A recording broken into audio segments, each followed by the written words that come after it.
just going to run through sample spaces and some really basic probability concepts.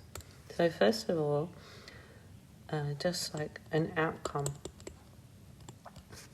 An outcome is just like one possible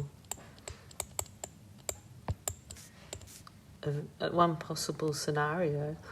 So it's one possibility that could happen.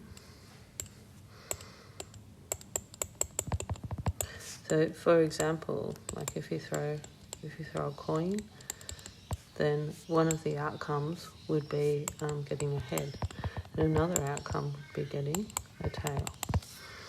The actual sample space would be all of your possible outcomes. They're all possibilities. So for throwing the coin, it would be a head or getting a tail. Okay. If you threw a die, it'd be 1, 2, 3, 4, 5, and 6. So an event is like a subset of the sample space. So for example, let's just say you did 2 coins, and you threw 2 coins. You got head, tail, tail, head, tail, tail, head, head. One event there would be getting like a head and a tail. Another event would be getting like a head and a head. Now, the probability of any event will always be in between 1 and 0, because it's either the probability scale will range from 0 to 1, because you either don't get it, that would be like it's impossible to get it, that would be a probability of 0, and getting a probability of 1 is the maximum you can get, because that would be that you are certain of getting it. So even if you had like a dice, and there's 1, 2, 3, 4, 5, 6, each of those have a 1 in 6 chance of happening. And if you added all that up, 1, 2, 3, 4, 5, they add up to 6 on 6, which is 1 whole. So your 1 whole comes from when you're certain, if you throw a dice, it's like getting a 1 to a 6, which would be 6 on 6. So it's like 100%.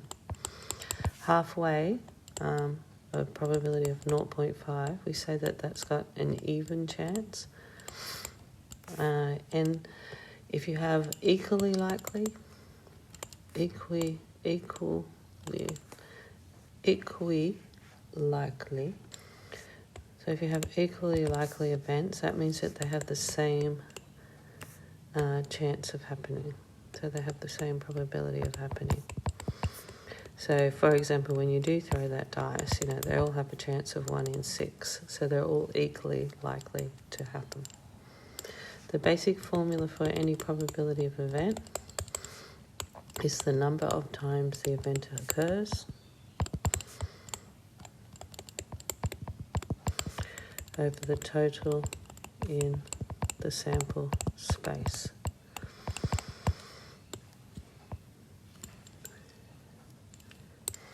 Now, there's a way of writing that really nicely. The probability of event is the number of times the event occurs over the number in the sample space. Now, if you put like a stroke on top, and you can also, sometimes it's seen like that, and sometimes it's seen like that, that means that it is not happening.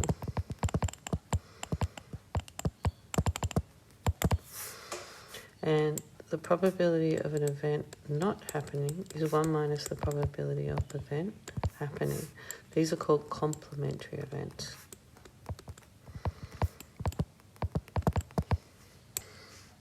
Okay, now the other thing is if you had at least 1 and you wanted the probability of at least 1, then it's easier to do 1 minus the probability of none. So for example, let's just say you throw dice twice, like we throw 2 dice. Let's just do 2 dice. Okay. So the number of outcomes there would be 6 on the first dice times 6 on the second, which is 36. So if you want the probability of getting at least 1 5 when you throw 2 dice, that would be the same as 1 minus the probability of getting no 5s.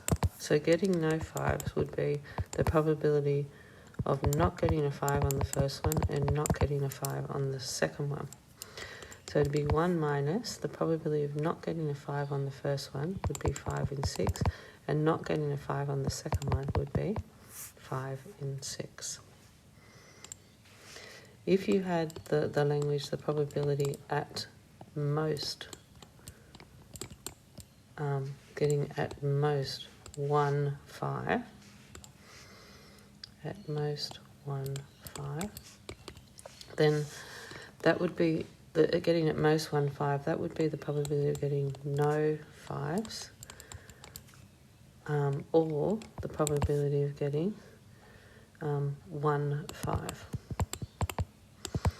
So the way to get that would be the probability of not getting a 5 and not getting a 5, or not getting a 5 and getting a 5, because that's got 1 5, or you could do it getting a 5 on the first and not getting a 5 on the second. So not getting a 5 on the first would be 5 on 6 times 5 on 6, plus, because these are two separate events, not getting a 5 on the first one here would be 5 on 6, and getting a 5 on the second is 1 on 6, and the third one, getting a 5 on the first one's 1 in 6, and not getting a 5 would be 5 on 6. Then you just calculate that.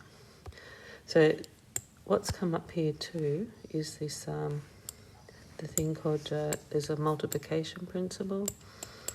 So basically when you're looking at the probability, multiplication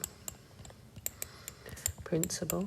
So when you're looking at probability, basically if you want to get the number in the sample space and you're doing something multiple times, you just have to multiply the number of possibilities for each individual outcome. So the number of possibilities for each outcome. So for example, let's just say you threw a coin and then you threw a die.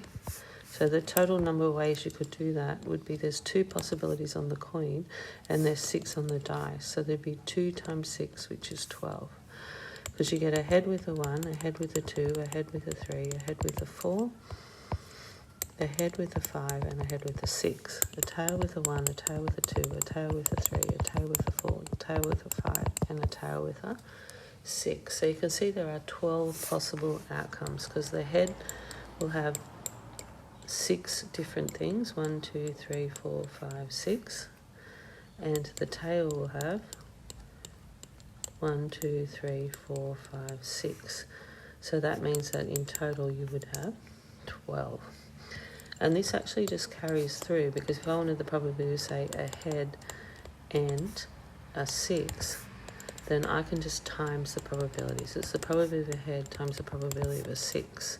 So a head's 1 in 2, a 6 is 1 in 6, so you end up with 1 in 12. So if you're using the word and, you times, and that's what you're doing, is you're multiplying the 2 different outcomes that make up the one event. Now, when you look at something like this, if you wanted the probability of a head and a 6, or the probability of a tail and a 6, then you're actually doing 2 separate outcomes. Okay, so if you were just using this where you write it all out, it would just be 2 out of 12, which is 1 in 6. But if you did it using the probability rules, the or is a plus. Okay, so you go head on the first and a 6 on the second, so that's 1 in 2 times 1 in 6. Tail on the first is 1 in 2. The 6 on the second is 1 in 6, which is 1 on 12 plus 1 on 12, which is 2 on 12, which equals 1 on 6. So basically, the probability of A and B happening is the probability of A times the probability of B. And the probability of A or B happening, this is when they're two separate events. So, I mean, if you had it in a Venn diagram, they'd be like mutually exclusive because they're two separate. They don't overlap. You can get this or you can get this. Then that's the probability of A plus the probability of.